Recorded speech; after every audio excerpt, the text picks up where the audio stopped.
Not everything that shapes a person is chosen. Some experiences arrive without warning. Some lessons are learned too early in ways that were never meant to teach, but simply to endure. Trauma is often like that. It doesn't wait for the right moment because it doesn't consider timing. It leaves an impact, whether someone was ready for it or not. And for many people, that impact lingers. It shows up in ways that are not always obvious, like hesitation or fear, in the need to control or the urge to withdraw. It can appear as overthinking, emotional reactions, difficulty trusting, or patterns that seem hard to break. These patterns often become confusing. People begin to ask themselves why they react the way they do, why certain situations feel heavier than they should, why they struggle in areas that seem easy for others. And often, without realizing it, they begin to blame themselves. But trauma was not a choice. The experiences that caused it were not asked for. And the way the mind and body responded was not weakness, it was protection. The brain adapted to survive. It learned quickly, storing patterns and signals designed to prevent further harm. The body followed, holding tension, staying alert, preparing for what it believed might happen again. These responses made sense at the time. They were never the problem. The difficulty comes later, when those same patterns continue even after the environment has changed. The mind still reacts. The body still responds. Situations that are no longer dangerous can feel overwhelming, and reactions can feel automatic. This is where many people feel stuck, because while the trauma was not their fault, the patterns it created are now part of their daily life. And this is where responsibility enters, not as blame, but as ownership. No one chooses what happens to them, but everyone has a role in what happens next. Recovery is not about denying the past or pretending it didn't have an effect. It's about recognizing that the impact is real and choosing to work through it rather than around it. Avoidance may feel easier in the moment. Ignoring certain emotions, staying in comfort zones, or pushing things aside can create temporary relief. But these patterns often reinforce the very struggles they're trying to escape. Healing requires something different. It requires awareness, the willingness to notice patterns without judgment, to recognize when reactions are coming from past experiences rather than present reality. It requires patience. Change does not happen instantly. The mind and body need time to learn new responses, to feel safe again in ways they may not have before. And it requires action. Small, consistent steps that move in a different direction. Facing situations that once felt uncomfortable. Practicing new ways of responding. Allowing space for growth even when it feels uncertain. This is not easy work, but it is possible. And it is where real strength is built. There is a difference between carrying something and being defined by it. Trauma may be part of someone's story, but it does not have to determine how the rest of that story unfolds. Responsibility, in this sense, is not a burden, it's an opportunity. An opportunity to understand what has been carried for so long, a chance to change patterns that no longer serve, a way to rebuild a sense of self that is not shaped by past alone. The past may explain certain parts of who someone is today, but it does not have to decide who they become. That choice, while not always easy, remains in your hands.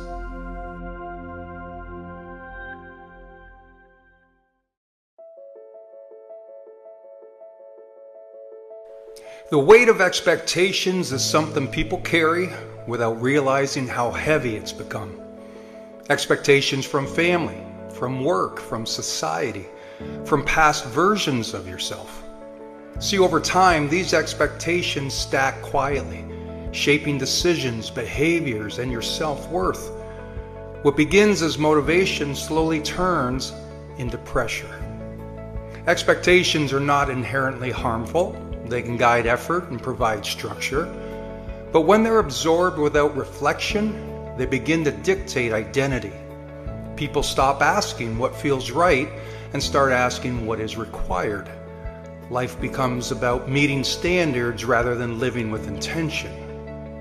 Much of this weight comes from roles: being reliable, being strong, being successful, being the one who holds things together. These roles often form early and are reinforced over time. The more consistently someone meets expectations, the more invisible the burden becomes. From the outside, it looks like competence, but on the inside, it can feel like suffocation. There's also the expectation of constant progress, to always be improving, always advancing, always proving momentum. Rest is treated as indulgence. Uncertainty is treated as failure.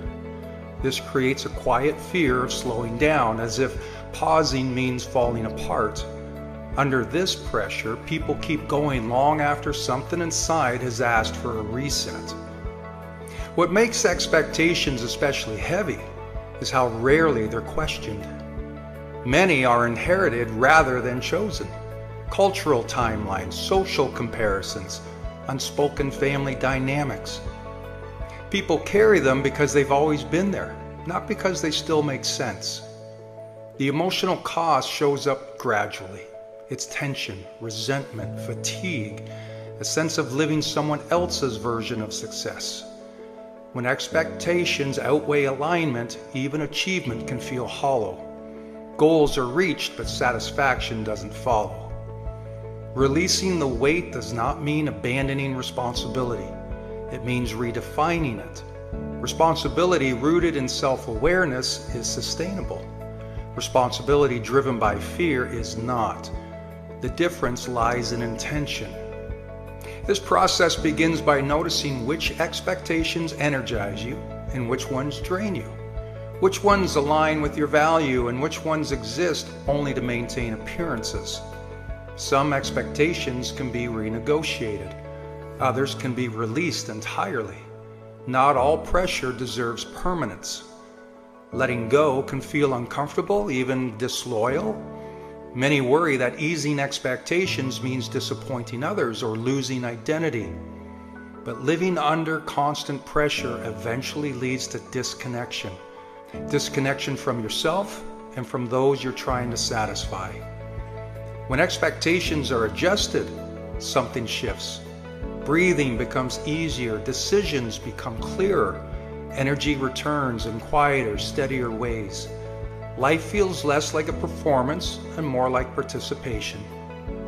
The goal is not to eliminate expectations, but to carry only those that support growth rather than suppress it. To choose standards that reflect who you are now, not who you were expected to be. In a world that constantly demands more, learning to lighten the load is not weakness, it's wisdom.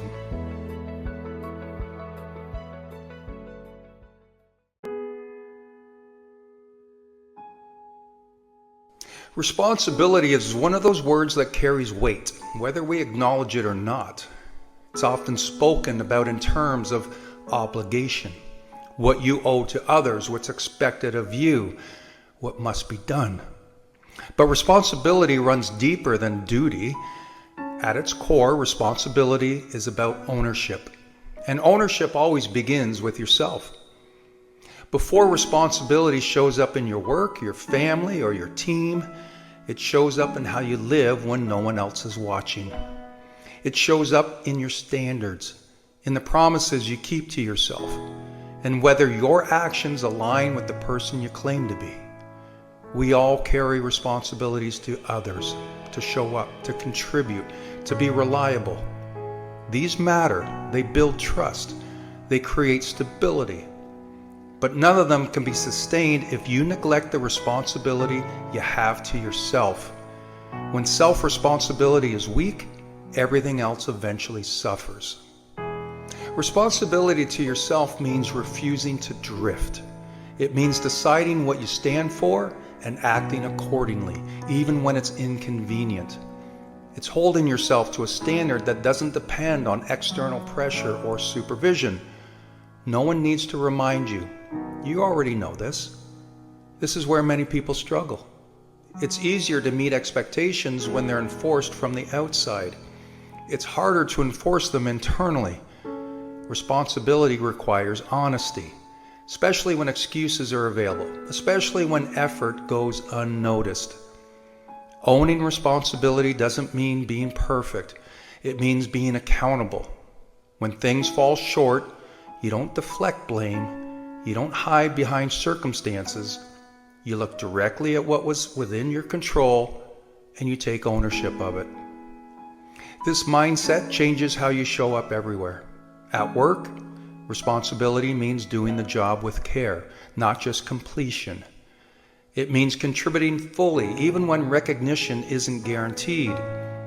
With family, it means presence, emotional as well as physical. Being dependable, not just available. On a team, it means preparation, effort, and integrity. You don't lower the standard because no one is checking. But none of this works without self-responsibility first. Your responsibility to yourself is to protect your values, to maintain your discipline, to make decisions that align with who you're trying to become, not just how you feel in the moment. It's about choosing long-term self-respect over short-term comfort. When you ignore that responsibility, it shows. Standards slip, effort becomes inconsistent. You begin to rely on motivation instead of commitment. Over time, that erosion creates frustration. Not because life is unfair, but because you know you've compromised something. Responsibility is not meant to be heavy. It's meant to be grounding. It gives structure. It gives clarity. When you know what you're responsible for, decisions become simpler. You just stop negotiating with yourself and you act. And the more consistently you uphold your own standards, the more trust you build internally. That trust becomes confidence, not loud or showy, but steady. You know who you are because your actions reinforce it daily. Ultimately, responsibility is not about carrying the weight of the world. It's about carrying your share with intention, about showing up fully in the roles you choose to hold, starting with the one you can't step away from. The responsibility to be honest with yourself, to respect your own standards, to live in a way that doesn't require excuses. Everything else flows from there.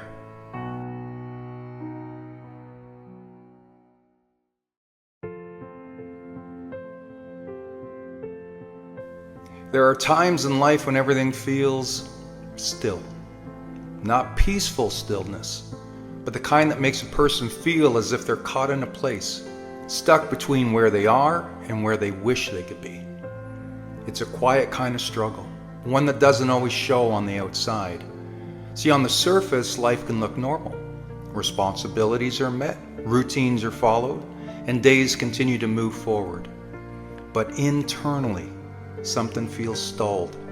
Something feels numb. You're stuck. Feeling stuck is more common than most people realize. It shows up in different ways and in different seasons of life. Sometimes it begins with routine, the same mornings, the same tasks, the same patterns repeated day after day. The autopilot takes over. Instead of living, a person begins to simply move through their days, checking boxes and fulfilling obligations without much purpose or passion. The world keeps spinning, but internally, nothing seems to shift. Other times, feeling stuck comes from uncertainty. Someone may know they want more fulfillment, direction, or meaning, but they have no idea where to start. The path forward seems foggy. Every possible step feels overwhelming. Instead of moving, they freeze, waiting for clarity that never seems to arrive. There are also moments when people feel stuck because they've poured their energy into something that no longer excites them. Like a career that once inspired them now feels draining. A relationship that once brought joy now feels distant. A dream that once felt alive now feels unreachable. And even though they know something needs to change, the weight of that change feels heavy, almost impossible to carry. In each of these situations, the experience is similar. Life feels like it's happening in slow motion while everyone else seems to be moving forward. The desire for progress is there, but the momentum is not. The mind becomes filled with questions like, why am I not motivated? Why do I feel stuck when nothing is really wrong? Is something missing, or is something wrong with me? Feeling stuck isn't a sign of failure. It's a part of the human experience. It's a signal, a quiet whisper from within that something needs attention. It might be a need for rest, a need for change, a need to reconnect with a part of yourself that's been lost beneath the weight of routine. Feeling stuck doesn't mean a person is broken. It means they've reached a point in their journey where something deeper is asking to be heard. And there is something important hidden inside the experience. The feeling of being stuck is temporary. Just as seasons shift, so do people. What feels motionless today often becomes the foundation for growth tomorrow. Stillness can create space. Space can create clarity. And clarity can create movement. Sometimes progress begins in the smallest moments, not in major life changes, but in gentle shifts. Like a new habit, a single conversation, a walk outdoors, a moment of honesty with oneself, a willingness to question whether the current path still matches the person you're becoming. These subtle steps can slowly loosen the grip of stagnation and help life begin to move again. It's also important to remember that no one is alone in this experience. Everyone at some point feels stuck. Everyone questions their direction. Everyone moves through seasons where motivation fades and purpose feels distant. It doesn't make anyone weak. It makes them relatable, connected, and real. Life isn't meant to be a constant rush forward. There are times for action and times for stillness, times for growth and times for reflection, times when everything makes sense and times when nothing does. Feeling stuck is simply one of those times, a natural pause in the rhythm of being human. If you find yourself in a season like this, take a breath. Give yourself permission to feel it, to learn from it, and to trust that it will shift. Feeling stuck is just a moment that will pass, a moment that can teach, a moment that may be preparing them for something new.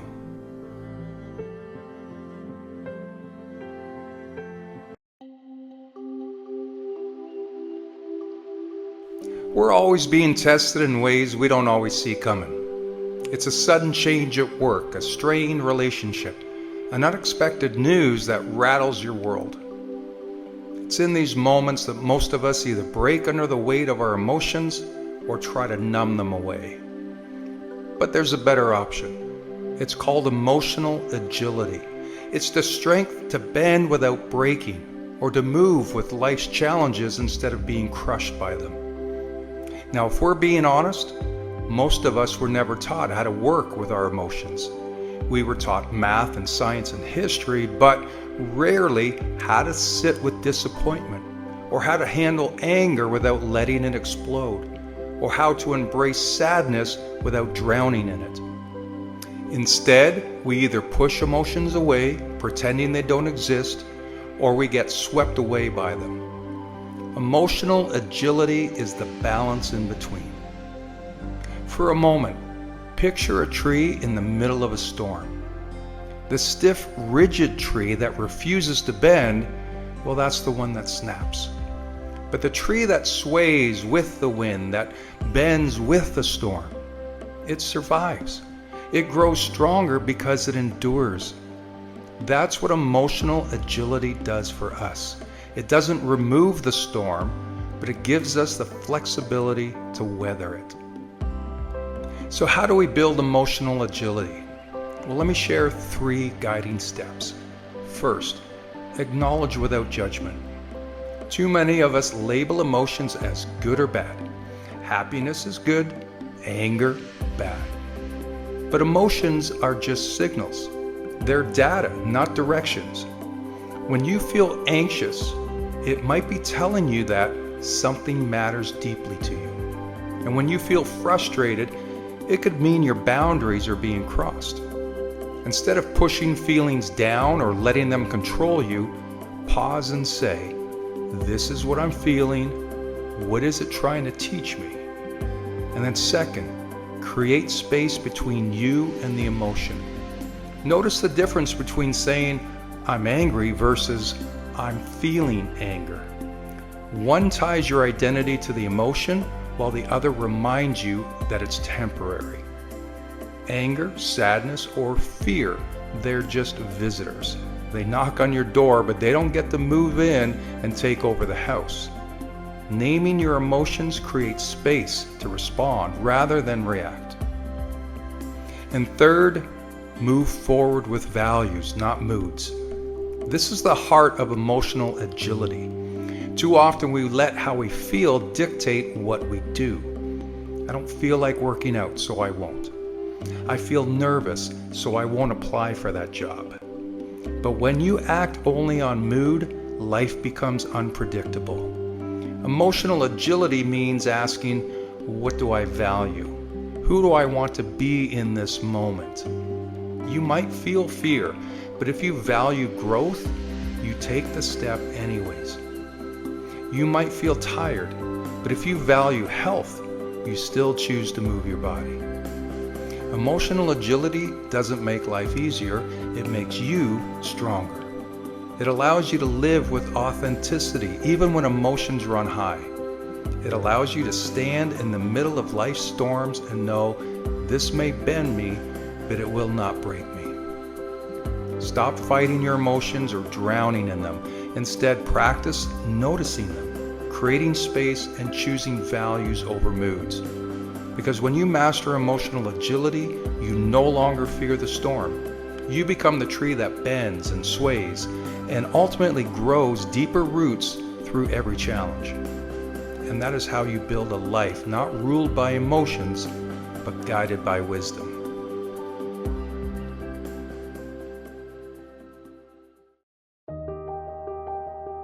Don't get over-focused on the finish line. Everybody wants results. Everybody wants the win, the trophy, the body, the money, the recognition. And yet most people stay stuck. Not because they don't have the talent, but because they're too focused on the outcome and not focused enough on the process. You see, results don't show up overnight. They're built quietly, in the dark, one choice at a time. And when you obsess over the finish line, you miss what really matters. It's the steps that get you there. You can't control when the outcome shows up, but you can control how focused, intentional, and consistent you are. The process is what shapes you. It's where the discipline is built. It's where you learn how to handle pressure, bounce back from setbacks, and sharpen your skills. And if you skip the process, you skip the growth. And without growth, any win you get won't last. If you want to achieve more, stop chasing the end result like it's the prize. Start falling in love with what gets you there. And that means showing up even when you don't feel like it. That means doing the boring work when no one's watching. That means sticking to the plan even when progress is invisible. Most people quit not because they weren't capable, but because they couldn't stay consistent through the slow part. And that's where the magic is. That's where the transformation happens. If your goal is to run a marathon, your job isn't to obsess over race day. Your job is to lace up your shoes today. Your job is to do the run, eat the right food, stretch, rest, and repeat. If you do that long enough, race days take care of themselves. If your goal is to write a book, your job isn't to visualize a bestseller every day. Your job is to write 500 words every day. Good ones, bad ones, it doesn't matter. Just keep writing, because that's the process. And if you show up for the process, the book gets written. But here's the key. You've got to stop tying your self-worth to results you can't control. You are not your follower count. You are not your paycheck. You are not your outcome. You are your effort. You are your habits, and you are your focus. This is what separates the elite from the average. Process-focused people trust that their effort will pay off, even when they don't see immediate returns. They understand that success is a delayed reaction to consistent action. So if you're feeling frustrated, if you're stuck in that "why isn't this happening yet" loop, check your focus. Are you obsessing over the finish line, or are you locked into the next step, the next call, or the next opportunity to improve? If you want a better life, then build better systems. If you want more peace of mind, then let go of the outcome and give everything to the moment you're in. And when it gets hard, and I know it will, don't look ahead, don't look back. Just look at the step you're on and take it with everything you've got. Because in the end, the person who wins isn't the one who had the best plan. It's the one who worked the plan the best. The one who showed up day after day, even when it was hard, even when it felt like nothing was happening. Just trust the process, stick with it, and you'll be amazed at what stacks up when you stay focused on what really matters.